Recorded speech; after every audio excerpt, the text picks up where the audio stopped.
Hoy vamos a mirar otra etapa, le hemos llamado, del estado de exaltación de Jesucristo. Y habiendo visto que la primera etapa es la resurrección de entre los muertos, veremos entonces la segunda etapa, su gloriosa ascensión. De ascensión, de ascender al cielo. Y aquí, solo como un recuerdo de lo que hemos insistido,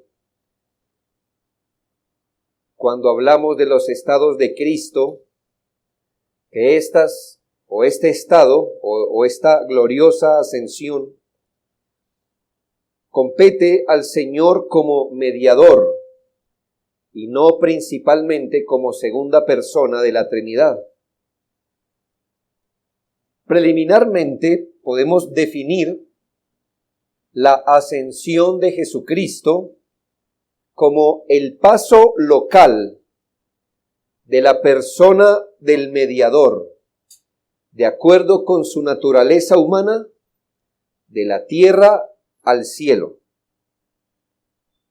Muchas cosas incluidas allí que no podemos pasar por alto. El paso local, cuando digo paso local, es que él pasó de un lugar geográfico, una locación. En este caso, él pasó de esta locación llamada tierra, pasó geográficamente a otra locación, a otro lugar, que es el cielo. Pero es el paso local de la persona del mediador, de acuerdo con su naturaleza humana, de la tierra al cielo.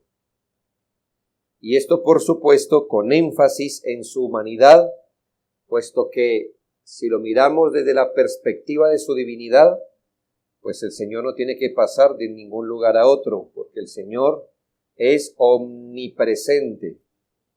Por eso se hace el énfasis que los estados de Cristo es como mediador, Dios hombre, enfatizando sobre todo aquí su humanidad, que es la única que está localizada o está sujeta a todos los accidentes de un lugar específico. Iremos entonces paso a paso para explicar esto de su gloriosa ascensión. ¿Quién es el autor de la ascensión gloriosa de nuestro Señor Jesucristo? Hemos venido tratando, hermanos, que el Señor no se constituyó a sí mismo un mediador. Él fue hecho mediador por el Padre.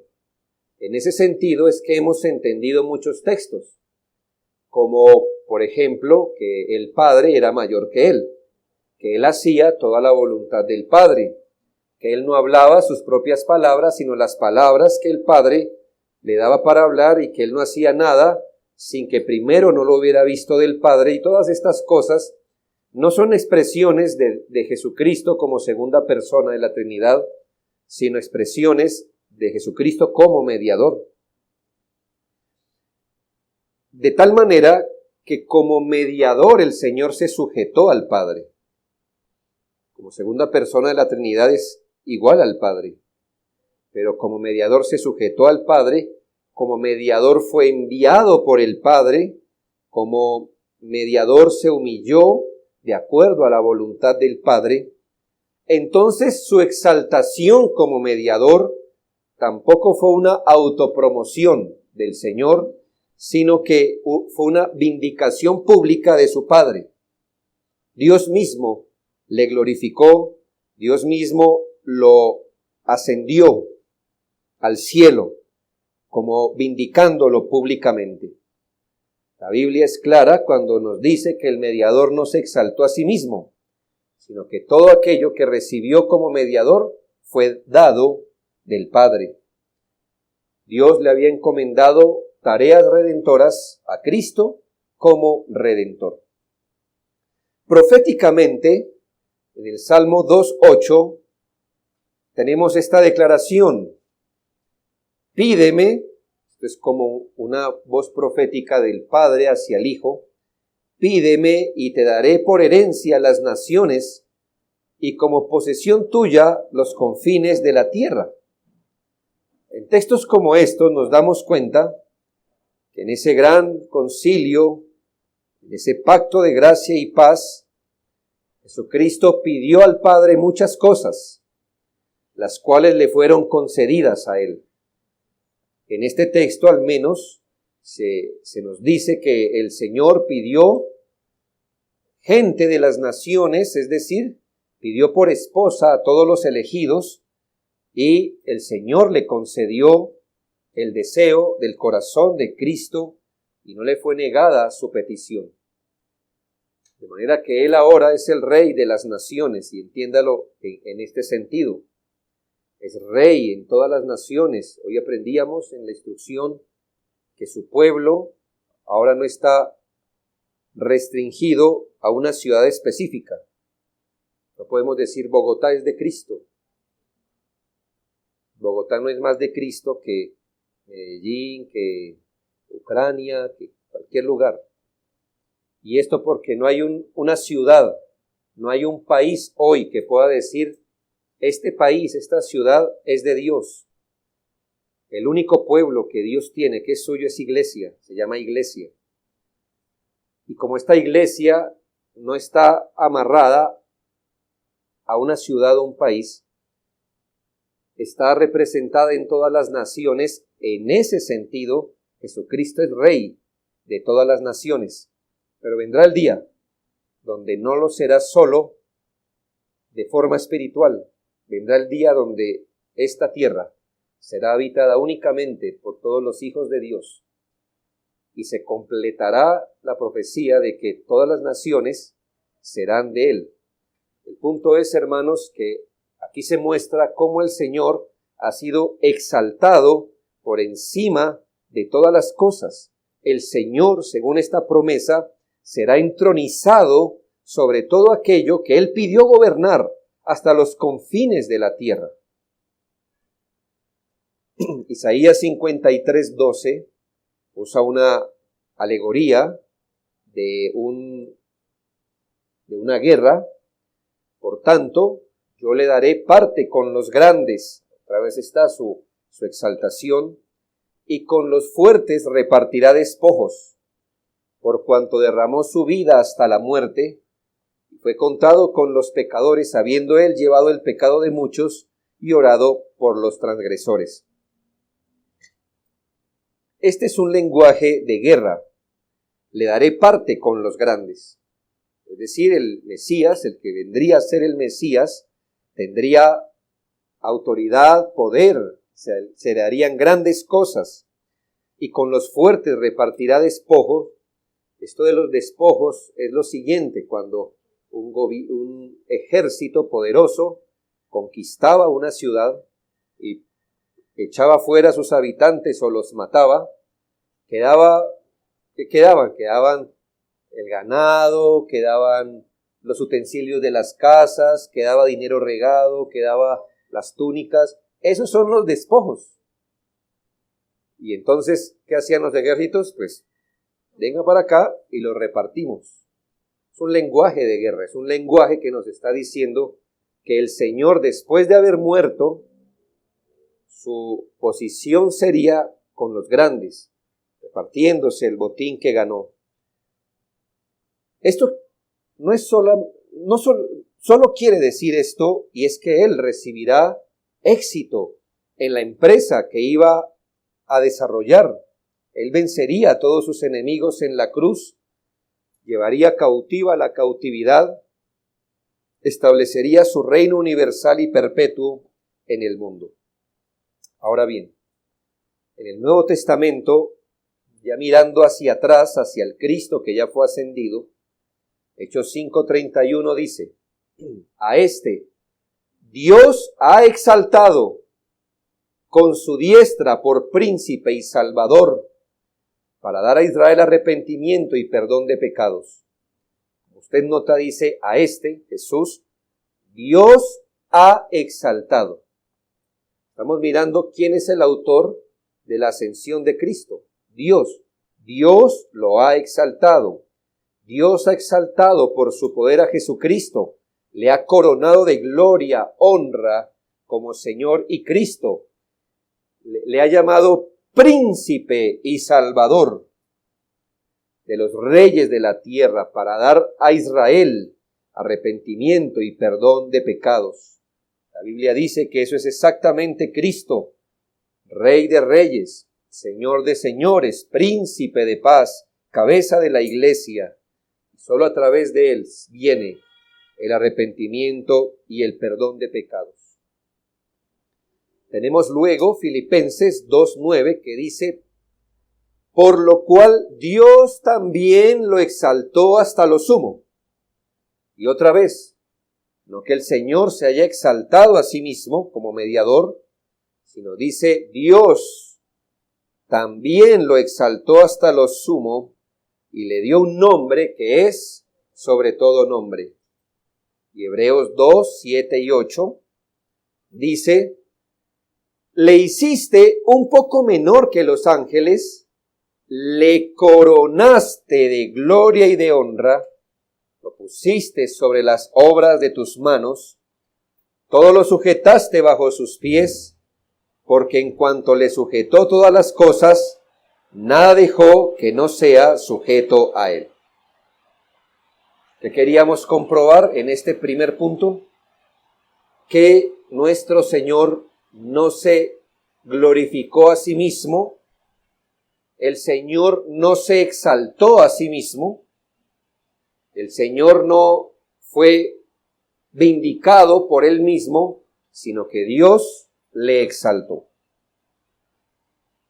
Lo segundo que quiero que miremos esta tarde es pruebas bíblicas de la ascensión gloriosa de nuestro Señor Jesucristo.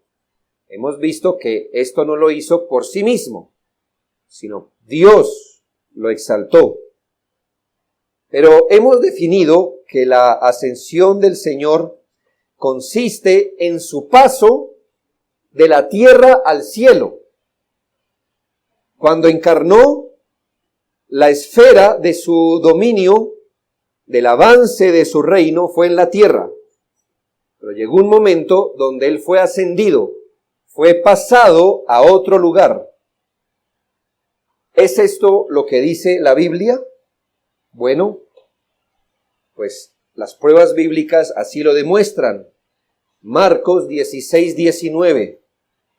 Aunque lamentablemente hoy muchos ponen en duda estos versículos, nosotros estamos del lado de quienes todavía creemos en Marcos 16. Y el Señor, después que les habló, fue recibido arriba en el cielo y se sentó a la diestra de Dios. Es fácil, hermanos, si usted lo piensa bien. ¿Dónde estaba Jesucristo? En la tierra. Hoy, ¿dónde está? En el cielo. Cambió de locación, cambió de geografía. Eso tiene un pocotón de implicaciones. Solo quiero que usted me acompañe y si alguien le preguntara, ¿pero verdad que Jesús está en el cielo? ¿Usted qué diría? Bueno, sí. Eso es lo que dice la Biblia, que fue recibido en el cielo. En Lucas 24:51 se testifica: y aconteció que bendiciéndolos se separó de ellos y fue llevado arriba al cielo. O sea, que ¿dónde estaba? En la tierra. ¿En qué compañía? En la de los discípulos. Dice que fue separado de ellos. Aquí hay algo que estaba cerca y ahora está lejos, en un sentido, y fue llevado arriba al cielo. Muy importante esto, hermanos. Y ya le voy a decir por qué. Pero es muy importante que usted y yo retengamos esta enseñanza y si se nos preguntara, en un sentido, ¿dónde está Jesucristo, nuestro mediador? Pues, en un sentido podemos decir, Él está en el cielo. Eso es lo que dice la Biblia. Tiene una matización después. pero dejémoslo ahí por ahora. El Señor mismo en Juan 6:62 testificó de esto con respecto a Él. Él dice a este grupo de personas, pues que si viereis al Hijo del Hombre subir a donde estaba primero. ¿Dónde estaba el Señor antes de venir? Arriba. Y según eso, ¿dónde es la tierra? Pues, donde sea que sea, está abajo del cielo, donde estaba, ¿no? Y él mismo lo dice, que si viereis subir al Hijo del Hombre a donde estaba primero. Además enseña acerca de su futuro glorioso. Él está diciendo que no era su voluntad permanecer para siempre, ejerciendo su dominio en la tierra, sino que el cielo lo esperaba. También lo dice en Juan 14:12, el Señor mismo, de cierto os digo, el que en mí cree, las obras que yo hago él las hará también, y aún mayores hará, porque yo voy al Padre. Y aquí hay algo entonces que se nos amplía. Ir al Padre es otra manera de decir ¿qué? ¿Ir a dónde? Al cielo, muy bien. Es decir, una expresión explica la otra. O sea que en un sentido son sinónimas. Ir de la tierra al cielo sería igual que ir a donde está el Padre o al Padre. En Juan 16:10 y 28, Juan 16:10 y 28, bueno, el contexto obliga a esta frase, y cuando venga el Espíritu, convencerá al mundo, versículo 10, de justicia, por cuanto voy al Padre y no me veréis más. Así aquí no está hablando de unirse espiritualmente. ¿Por qué? Porque está diciendo que al irse al Padre no se le vería más. ¿A dónde no se le vería más? Pues donde estaba, aquí en la tierra. Y el versículo 28 dice, salí del Padre y he venido al mundo. Otra vez dejo el mundo y voy al Padre. En el segundo libro de Lucas, ¿cuál es? Muy bien. ¿Sí? ¿No sabía? Lucas 1 o Lucas 2. Lucas 2 es Hechos. ¿Ya? No se pierda. Solo quería saber si estaba aquí pendiente. O podemos decir Hechos 1, que es Lucas, y Hechos 2, que es Hechos. ¿Se confundió? ¿No? Bueno, ahí tiene para bromear en la noche. Hechos 1:9 dice, y habiendo dicho estas cosas, viéndolo ellos, fue alzado y le recibió una nube que le ocultó de sus ojos. Muy importante, porque aquí no dice que el Señor desapareció, o sea, como que se esfumó, sino que fue llevado, literalmente fue llevado a otro lugar, donde, pues, al menos lo que se pudo ver desde la tierra es que una nube ya lo tapó y hasta luego, no sabemos más allá. Ahora en las epístolas tenemos que su divina ascensión hace parte del misterio de la piedad, en 1 Timoteo 3:16. E indiscutiblemente grande es el misterio de la piedad. Dios fue manifestado en carne, justificado en espíritu, visto de los ángeles, predicado a los gentiles, creído en el mundo, recibido arriba en gloria. Fue recibido en gloria o en el cielo o donde está el Padre. Así como fue recibido un día en la tierra por su encarnación, ahora fue recibido en gloria celestial por su exaltación.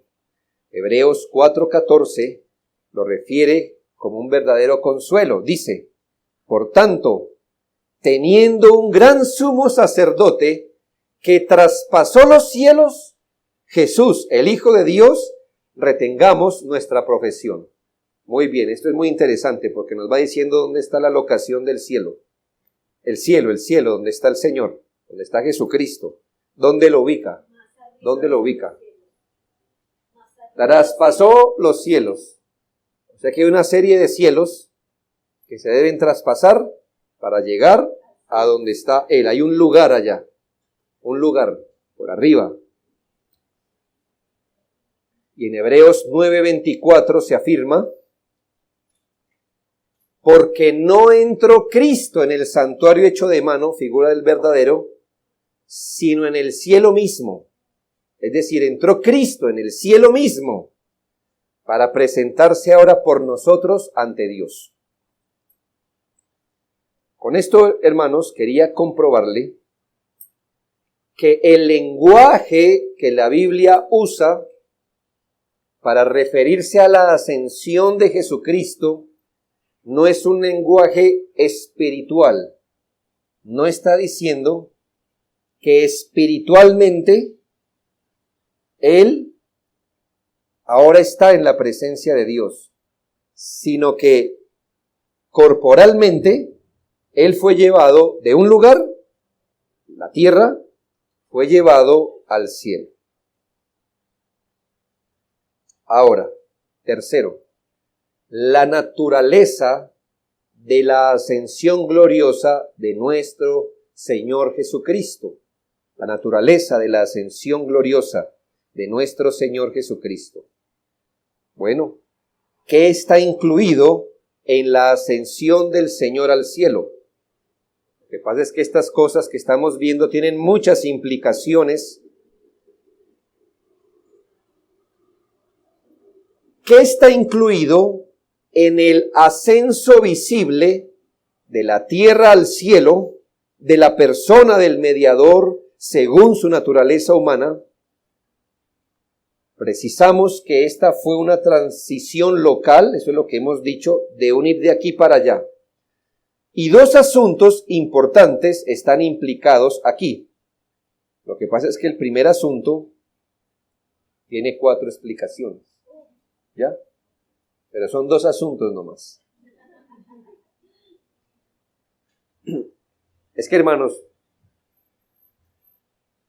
la doctrina bíblica es sencilla en la superficie, y gracias al Señor. Pero expresiones como estas, Jesucristo fue llevado al cielo, implican un pocotón de cosas, hermanos, ya más profundas, que nos toca aprender a entender, por supuesto. Entonces, ¿qué está implicado? Primero, que el cielo, entonces, es un lugar, una localidad.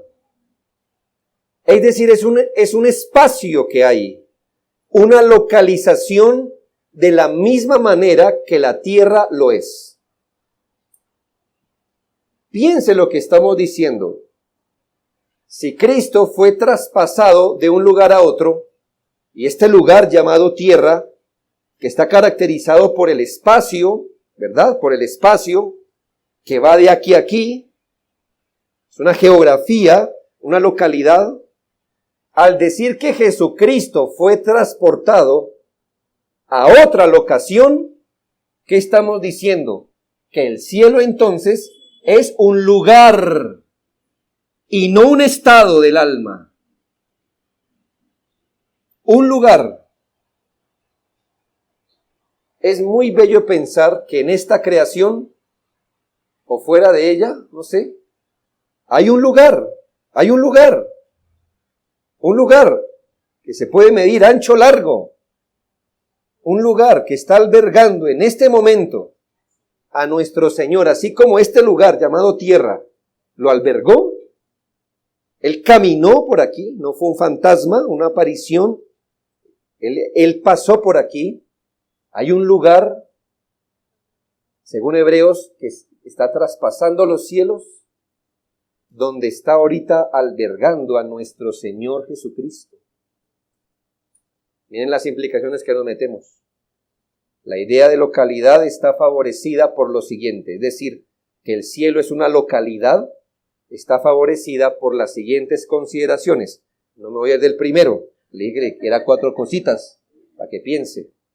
Es que se me hace que usted cuando se va a dormir está pensando en qué haría si se gana el baloto y cosas así. No, piense en esto y concilie el sueño con esto. Que igual si se queda dormido pensando en esto, pues gloriosos sueños va a tener, ¿no? Primero, que el cielo está representado en la Biblia como un lugar. Yo sé, hermanos, que aquí hay un pequeño misterio. Y es que en ese lugar también hay ángeles, que son espíritu. Están los santos, redimidos, que ahorita están solo en su alma. Y está Jesucristo también en su naturaleza humana. ¿Cómo puede ser que en un lugar sea la habitación de espíritus? Bueno, yo le debo decir, no se le haga nada raro, porque en su cuerpo habita uno, su espíritu, su alma, ¿no? Bueno, entonces usted dice, ¿cómo es eso que las almas estén en un lugar? Pues usted tiene un alma habitando en un lugar, ¿no? Pero aquí hay un misterio, que también en un cuerpo caben como 7,000 espíritus. ¿Cómo lo sabe? Muy bien, legión me llamo. En un hombre, había una legión de demonios. O sea que aunque pueden habitar en un lugar, su relación con los lugares es misteriosa, ¿no cree? Pero están en un lugar, hermanos. ¿Por qué? Porque el único que tiene omnipresencia es Dios. Los demás seres estamos restringidos a un lugar. Así seamos espíritu. ¿Ya?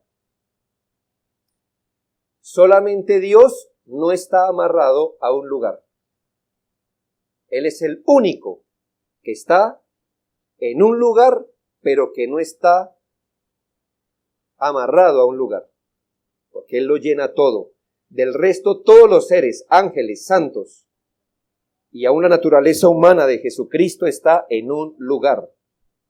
Eso quiere decir, esa realidad es de espacio-tiempo. ¿Sí? Espacio-tiempo. A toda la creación nos aplica espacio-tiempo, salvo a Dios. Él está por encima del espacio y del tiempo.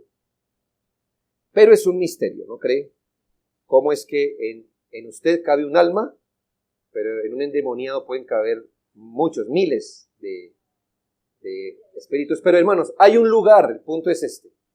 La Biblia dice que hay un lugar que está siendo habitado por las almas, por los ángeles, y Jesucristo está allí también. Segundo, del primeramente que dije.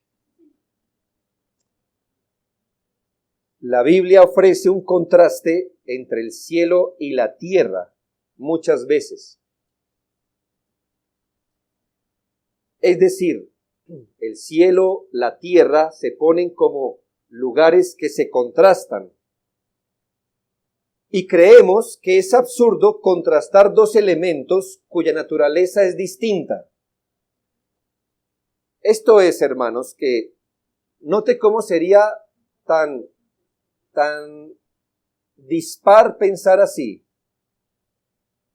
La pera es más rica que un carro. Mira, no. ¿Por qué me compara dos cosas que en su naturaleza son completamente diferentes? O este carro es tan veloz como un banano. Te dirías, no. Pero si le digo, esta sandía es tan aguada como un melón, entonces, bueno, ya vamos entendiéndonos. Hermanos, la Biblia cuando contrasta cielo y tierra, no va a contrastar dos elementos que son distintos, como contrastar un lugar con un estado, con un sentimiento, no. Pero en la Escritura, Señor, que se haga tu voluntad en el cielo como en la tierra. ¿Sí nota que guarda paralelo? Por eso nosotros creemos también, por esta implicación que el cielo es un lugar. Si la tierra es considerada un lugar, el cielo también. Lo tercero es que la Biblia nos enseña a pensar en el cielo como de un lugar. Es más, hermanos, la Biblia casi que dirige nuestro pensamiento a considerar que el cielo es un lugar arriba nuestro. Eso tiene un completo misterio, ¿sabe? ¿Dónde es el arriba del planeta Tierra? Si es una bola. Duro, ¿no? ¿Ya? Si la Tierra fuera plana, ¿verdad? Como algunos, ya sabe que de vez en cuando nace un poco de gente que está bien. Pues entonces el cielo, si está la Tierra plana, el cielo estaría arriba. Pues la Tierra es, digamos, una esfera. ¿Dónde es el arriba de la Tierra? No sabemos. Pero ¿saben qué, hermanos? La Biblia sí nos enseña, por varias enseñanzas, a considerar que el cielo está arriba. Al menos por la implicación que tiene en nuestra alma, ¿sabe? Para que aprendamos que arriba de nosotros, siempre, no importa, siempre está Dios. Deuteronomio 30:12. Cuando se le dice al pueblo que no tiente al Señor diciendo ¿dónde está la ley? Que no sabemos dónde está, dice, no está en el cielo para que digas, ¿quién subirá por nosotros al cielo y nos lo traerá? Subirá al cielo. No solo lo considera un lugar, sino un lugar arriba. Josué 2:11. Oyendo esto, ha desmayado nuestro corazón, ni ha quedado más aliento en hombre alguno por causa de vosotros, porque Jehová vuestro Dios es Dios de arriba en los cielos y abajo en la tierra. En el Salmo 139:8, ese texto, ese salmo que tanto nos toca el corazón, no solo que el cielo está arriba, sino que el Seol está abajo. Si subiera a los cielos, ¿sí ve? Si subiera a los cielos, allí estás tú. Y si en el Seol hiciere mi estrado, he aquí, allí tú estás. Esto no tendría ningún significado si el cielo o el Seol no son lugares. Lo son. Y cuarto, cuando se describe la entrada del Salvador al cielo, se describe como un ascenso, como una subida, como ascender, como subir. Los discípulos ven a Jesús no desapareciendo, sino ascendiendo. Muy importante. ¿Qué nos hubiera sugerido la figura de que el Señor estaba allí y de repente, estando ahí, desapareció ante los ojos? Pues uno tendría dudas entonces, ¿dónde está el Señor? Se desintegró, ¿dónde está? Pero cuando se nos describe la entrada del Salvador al cielo, se describe como, no como una desaparición, sino como un ascenso. Él fue transportado a otro lugar frente a la vista de ellos. Y ese mismo concepto está en la mente de Hebreos 4:14. Por tanto, teniendo un gran sumo sacerdote que traspasó los cielos. Por eso nosotros no pensamos que el cielo sea un estado del alma, en el que el alma entra, un estado, sino un lugar, donde hay un estado, pero es un lugar de paz. La Biblia mira al cielo como un lugar. Ahora bien, estamos viendo cuál es la naturaleza de la ascensión. Y dijimos que primero el cielo es un lugar, así la Biblia lo entiende. Y segundo, de la naturaleza de la ascensión, queremos saber más específicamente qué es la ascensión. La ascensión de Jesús no fue meramente la transición de un lugar a otro. Esto es, hermanos, que con la ascensión de Cristo, Él no fue solo pasar de la tierra al cielo. Fue eso, por supuesto, está incluido, es lo que hemos venido diciendo hasta ahora. pero que al pasar de la tierra al cielo, hubo un cambio en su naturaleza humana, lo que llamamos glorificación. Cuando Él fue ascendido, no solo fue pasado de la tierra al cielo, sino que algo pasó en su humanidad. Y cuando ascendió, recuerdo que Él resucitó, ¿verdad? Y durante 40 días estuvo apareciendo aleatoriamente a muchos. Tenía todavía, sí, su cuerpo resucitado, pero no glorificado en este término. Solo hasta que fue ascendido fue glorificado. No puedo decir mucho más que eso, pero le puedo explicar varias cosas. Su naturaleza humana pasó a adaptarse a la vida del cielo, que en un sentido, al menos por hoy, es distinta a la de la tierra.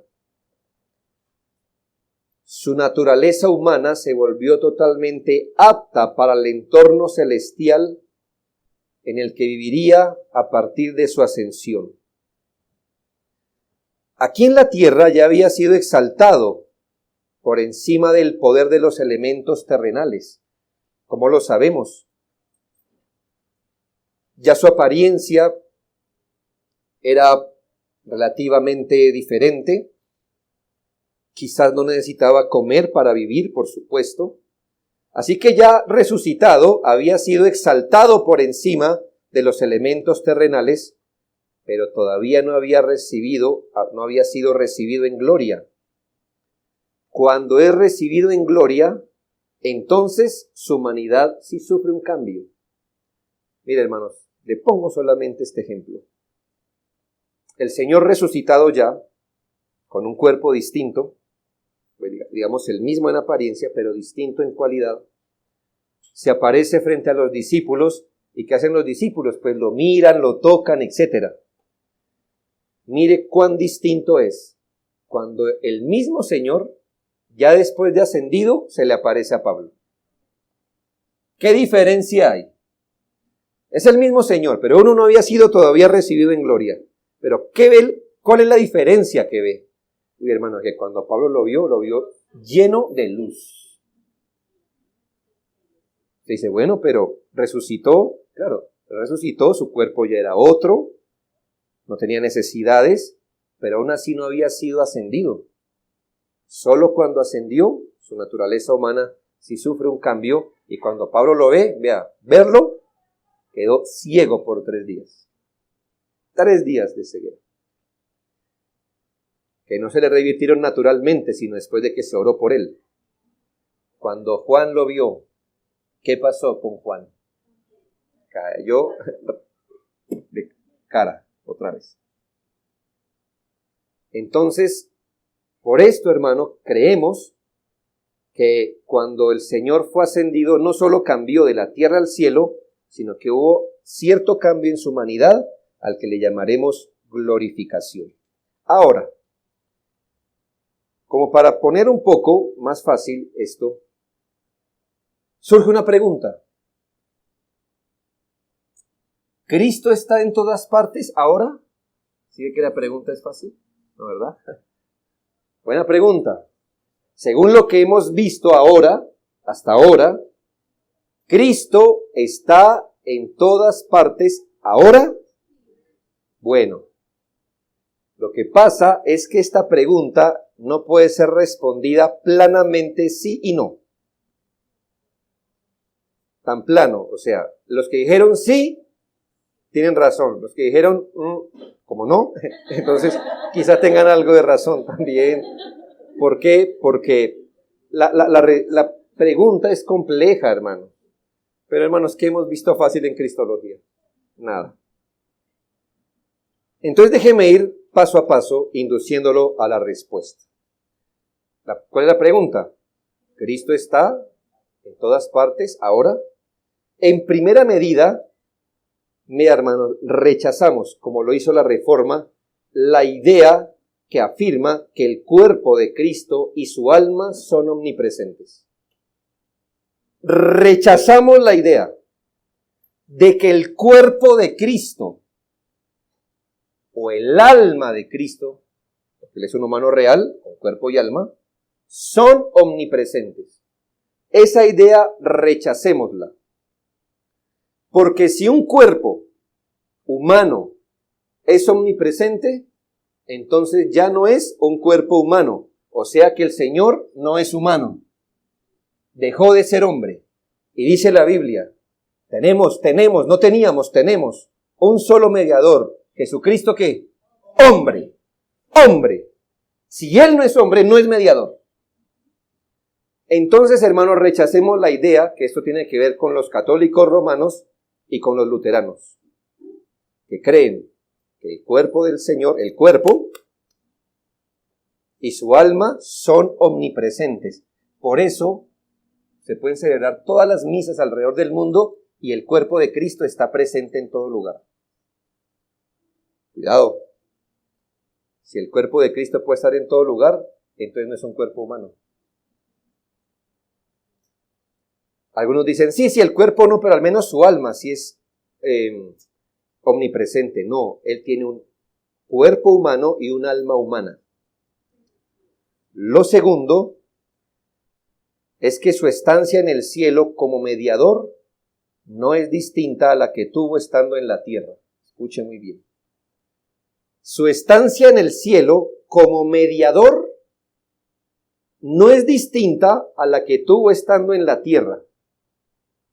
Como mediador, ¿cómo estuvo Cristo en la tierra? Mire, y aquí solo por estudio vamos a separar lo que no se puede separar en la realidad, pero solo por estudio. ¿Cómo estuvo Cristo en la tierra como mediador? En su divinidad lo estaba llenando todo, porque Él no dejó de ser Dios cuando se encarnó. Pero en su humanidad estaba solo en un lugar a la vez. Mire qué hicimos aquí, hermanos. Separar lo que no se puede separar. Porque yo mismo desde este púlpito les enseñé que cuando pensemos en las dos naturalezas de Cristo, no las podemos confundir, pero tampoco separar. Pero solo para entender. ¿Me hago entender? Cuando el Señor Jesús estuvo aquí en la tierra, aun cuando estuvo en el vientre, cuando la mamá lo cargaba en los brazos, cuando estuvo en la cruz, en su divinidad, hermanos, es la segunda persona de la Trinidad. Lo estaba llenando absolutamente todo. Pero en su humanidad solo estaba en un lugar a la vez. Pero como no lo podemos separar, hermanos, ¿ya ve por qué responder la pregunta no es tan fácil? Y le acabo de decir, que el Señor está en el cielo de la misma manera que estuvo en la tierra. Entonces, hoy, ¿cómo está en el cielo? Vamos a separar lo que no se puede separar. Por favor, no piense así. Solo es para entenderlo un poco, pero rápido vuelva a ir una. Porque ese es el misterio. En el cielo, hermanos, en su divinidad, el Señor nunca ha dejado de llenarlo todo, desde antes de la creación del mundo. Pero en su humanidad está en el cielo. Ahora, con eso, únalo y no le busque explicación porque ese es el misterio de la encarnación. Porque usted no puede decir, aquí tenemos la divinidad de Cristo, aquí su humanidad, hermanos, pero así es como debe entenderse. En el sentido de su divinidad, está con nosotros. En el sentido de su humanidad, está en el cielo. Es que si estuviera con nosotros, ¿por qué prometió regresar? Si está. Si prometió regresar es porque ¿qué? Porque no está. Entonces, es un misterio. No se pueden confundir sus naturalezas, pero tampoco separar. Pero en su divinidad lo está llenando todo, como desde antes de la fundación del mundo. En su humanidad está en un lugar a la vez. Sin embargo, la Biblia nos dice que el Señor está con nosotros por su Espíritu.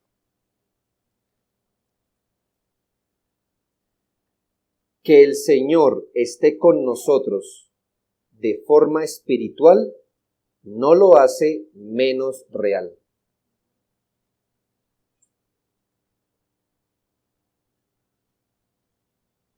Por eso, hermanos, podemos decir que el Señor aún está presente en la cena, no de forma física, espiritual, por su espíritu.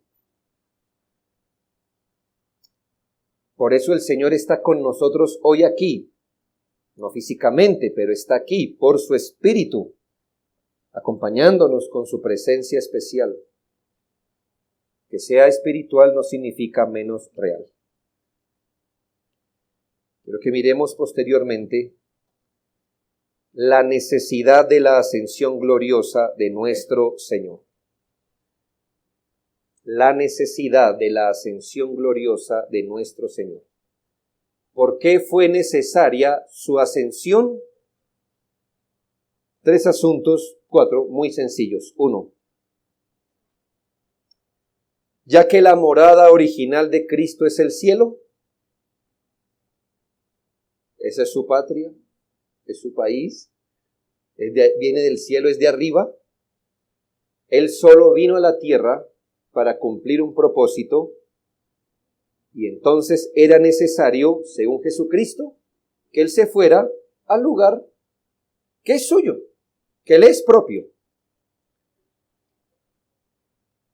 En esto nos honró, hermanos, que pisó nuestro terreno. Somos terrenales. Nacimos aquí, hermanos. Solo espiritualmente nacemos de arriba, pero somos de aquí. Pero el Señor no es de aquí. Vino del cielo a la tierra y ahora era necesario que fuera recibido a su morada original. Este mundo no es digno de Él. No en su orden actual. Nos hizo el favor, nos hizo la gracia de pisarla para rescatarnos. Pero este mundo así no es digno de Él. La Biblia dice que este mundo no es digno de muchos santos, mucho menos del santo, de todos los santos. Segundo, era necesario para que fuera sumo sacerdote estar al lado de Dios. Eso tiene que ver con nosotros, hermano. Según la Escritura, Él debió ser el sacrificio en la tierra, pero sumo sacerdote solo en el cielo. Fue necesario que Él traspasara los cielos para estar al lado del Señor. ¿Sí me hago entender? Cuando miremos a Cristo como Redentor, como sacerdote, vamos a ver que Él fue ofrenda y sacerdote. La ofrenda era necesaria presentarla aquí, pero su sacerdocio allá. Él está al lado del Señor, intercediendo por su pueblo. El ejercicio, cuando usted lee Hebreos, el ejercicio sumo sacerdotal es un oficio que Él debería hacer al lado del Padre. Esto para nosotros, hermanos, es muy, muy importante. Espero decirle por qué. Tercero, era necesario que la redención no solo fuera adquirida, sino también aplicada. Es decir, que era necesario no solo que el Señor ganara redención para su pueblo, sino que también la aplicara. Y según Jesucristo, la única manera que Él la podía aplicar era estando por encima de todos. No aquí entre nosotros, sino por encima. Juan 16:7. Porque si no me fuese, el Consolador no vendría a vosotros, mas si me voy os lo enviaré. O sea, aquí ya compré redención para ustedes. Perfecto. Pero les conviene que me vaya, porque esta obra debe ser aplicada a sus corazones. Y estando aquí, no es posible. Entonces, yo me voy y vendrá el Espíritu Santo a aplicar esa obra. Por eso era necesario que Él fuera recibido en gloria. La gran bendición, hermanos, en ese plan redentor, es que era necesario para que la iglesia fuera bendecida, que Jesucristo fuera ascendido. Y desde allá, Él está dando a Israel, entiéndase la iglesia, arrepentimiento y perdón de pecados. Desde allí está gobernándolo todo. Es desde el cielo el lugar apropiado donde Él está llevando a los hombres a Él. Cuarto,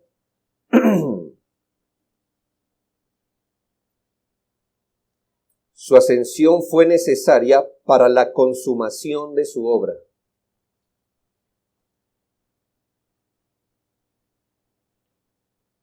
Cuando el Señor se fue a ir, no solo alienta a sus discípulos diciéndoles, les conviene que me vaya, pues para que el Consolador venga y aplique esa obra de redención, sino también porque en este momento el Señor está ejecutando ciertas cosas para consumar su obra.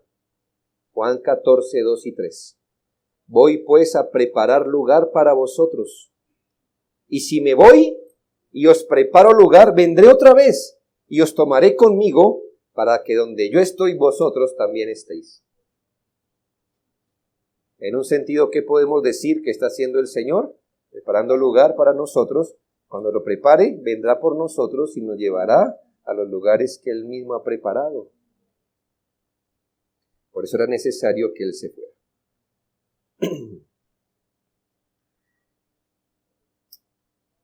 Por último, hermanos, la importancia doctrinal de la ascensión gloriosa de Cristo. ¿Qué importancia doctrinal tiene para nosotros entender que el Señor fue ascendido a gloria? Primero, la ascensión de Cristo fue declarativa.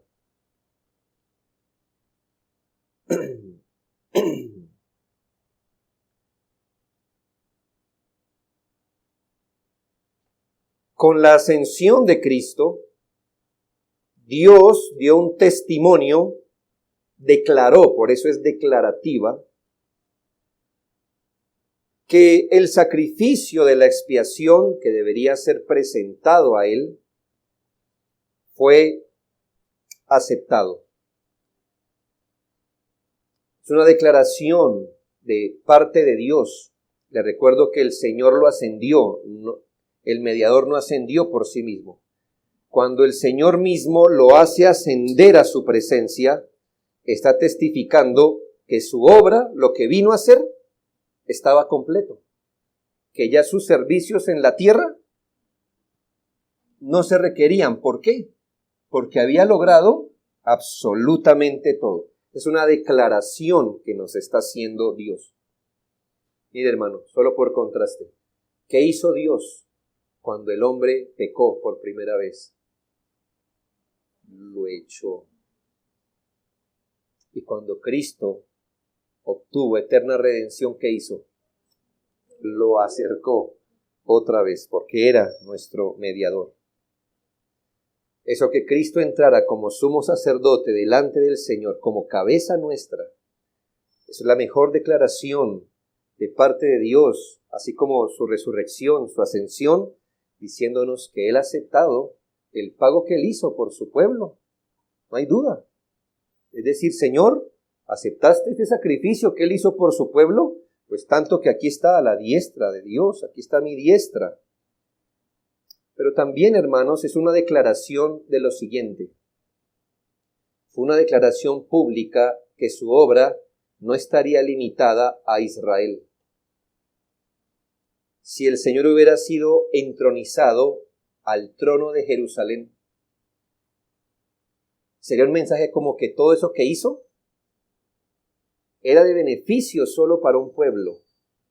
Pero cuando no se entronizó sobre una ciudad o un pueblo, sino se entronizó sobre todo, muy por encima, nos está diciendo que Él, su obra, es completamente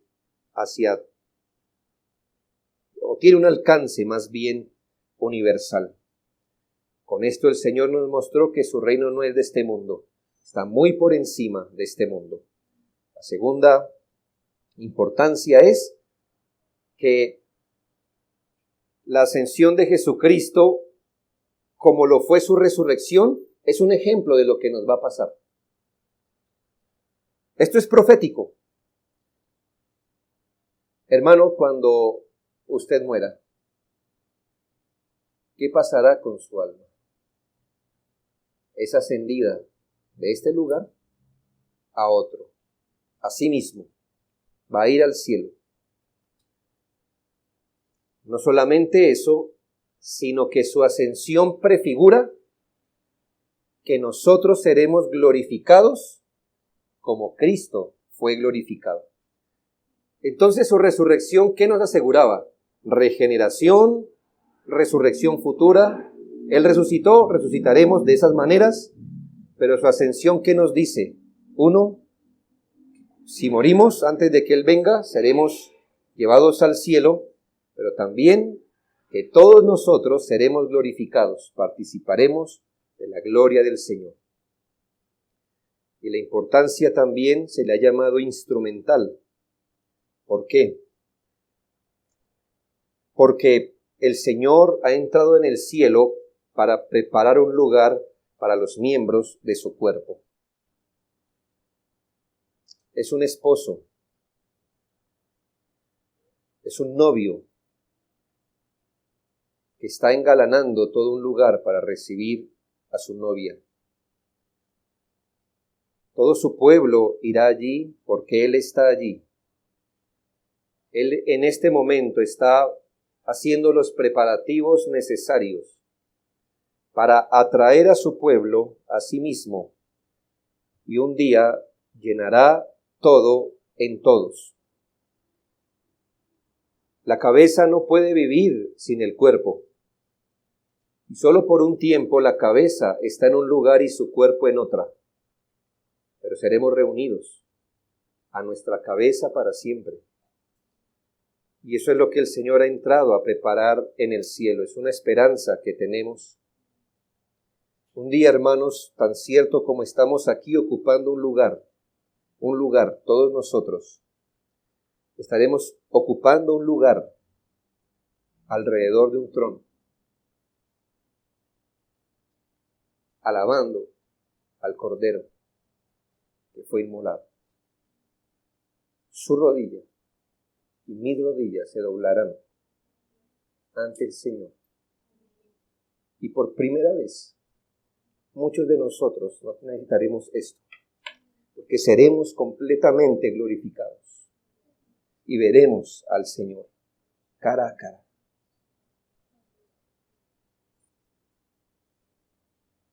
Tan cierto como que estamos aquí, estaremos allá, alrededor de un trono, adorando al Señor. Él se fue a preparar un lugar para nosotros. ¿Cómo podemos concluir esto, hermanos? Para nosotros es una gran esperanza tener a un Cristo exaltado y ascendido a la diestra de Dios. Piense esto. Usted necesita un favor del presidente. Alrededor del presidente hay ciertos círculos de influencia, ¿verdad? De afuera hacia adentro. Entre más adentro esté cerca a él, me imagino que más lo influyen en su pensamiento. ¿Quién será la persona que no solo le habla al oído, sino al corazón del presidente? Vamos a poner que es su esposo, ¿sí? Esperando que se la lleven bien. Vamos a suponer que es su esposo. Y entonces dice, necesito este favor del presidente, y la esposa le dice, ¿qué necesita? Tal cosa. Deme esa petición, démela. Yo le hablo a él. Ahora usted está en su casa, ¿verdad? Usted está en su casa. Y cuando piensa en esa petición, ¿qué llena su corazón? ¿Usted qué piensa? Esa petición no puede estar en un mejor lugar que en las manos de su esposa. Ella, llegará el momento cuando él regrese a casa, lo que sea, y le dirá, mi amor, tengo que pedirte un favor. Imagino que él dirá, mi esposa, lo que tú pidas, hasta la mitad del reino, si me lo pides. Y ella dirá, mira, es que tengo un amigo que necesita trabajar en tornillería la 20. Muy bien. ¿Y cuál es el problema? Que no lo han aceptado. Muy bien. Dile que mañana se presente. ¿Ya? Oh, hermanos, pero ahora piense, hermano. ¿Quién le está hablando al corazón de Dios?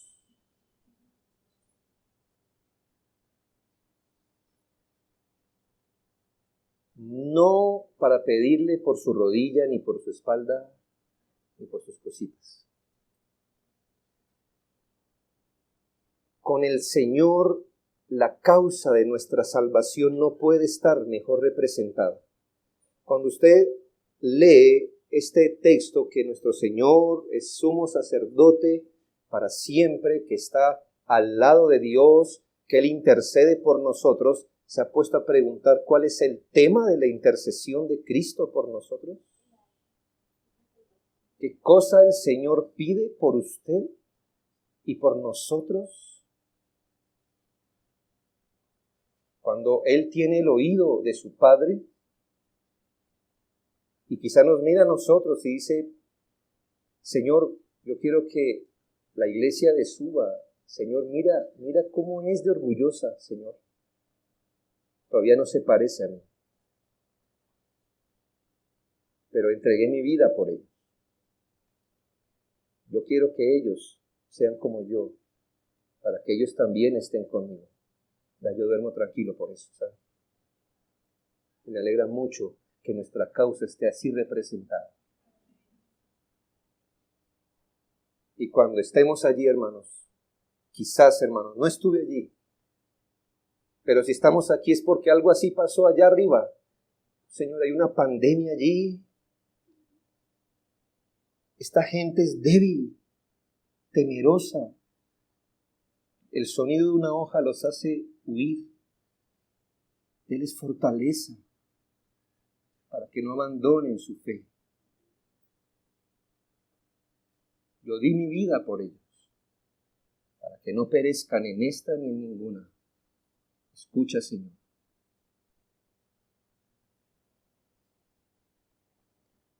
Por eso John Bunyan dijo, cuando entendí, usted sabe la conversión de él, ¿no? Tortuosa, por muchos años, 7 años creo que luchó. Yo pude descansar cuando comprendí que mi justificación está bien representada a la diestra de Dios. ¿Por qué no nos perderemos? ¿Por qué no nos extraviaremos? ¿Por qué seremos preservados? Porque allí está el amado Hijo de Dios, con un nombre que es sobre todo nombre, con el dominio de todas las cosas, hablándole al corazón de Dios. Nos convenía que Él se fuera, para que todas estas cosas fueran nuestras. Oremos.